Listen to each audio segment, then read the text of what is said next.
उन्हाळ्यात फणसाची भाजी खूप बनवली जाते। फणसात vitamin C, vitamin A, potassium, calcium, लोह, झिंक, थायामीन इत्यादी मुबलक प्रमाणात आढळतात। त्यामुळे याचं सेवन केल्यानं आरोग्यासाठी अनेक फायदे आहेत। तर याच फायद्यांविषयी आज आपण जाणून घेऊयात। नंबर 1, फणसात भरपूर प्रमाणात फायबर आढळतं, जे पचन संस्था निरोगी ठेवण्यासाठी प्रभावी आहे। हे लक्षात ठेवा की ते प्रभावीनं गरम आहे, म्हणून ते मर्यादित प्रमाणात खा।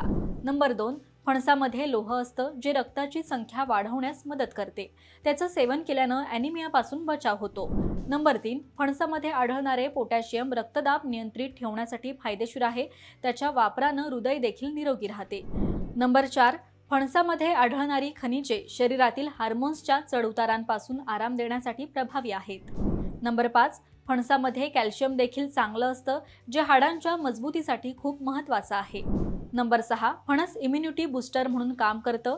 त्यात असलेले व्हिटॅमिन सी शरीराची प्रतिकारशक्ती वाढवण्यास मदत करतं। नंबर 7, व्हिटॅमिन ए गुणांनी समृद्ध असलेल्या फणसाचं सेवन केल्यानं डोळ्यांची दृष्टी वाढते आणि त्याच्याशी संबंधित इतर समस्या उद्भवत नाहीत। तर फणसाचे सेवन नक्की करा, ज्यामुळे तुमच्या आरोग्यास फायदा होईल। आणि हा व्हिडिओ तुम्हाला कसा वाटला हे कमेंट करून नक्कीच सांगा। पाहत रहा महाराष्ट्र टाइम्स। धन्यवाद।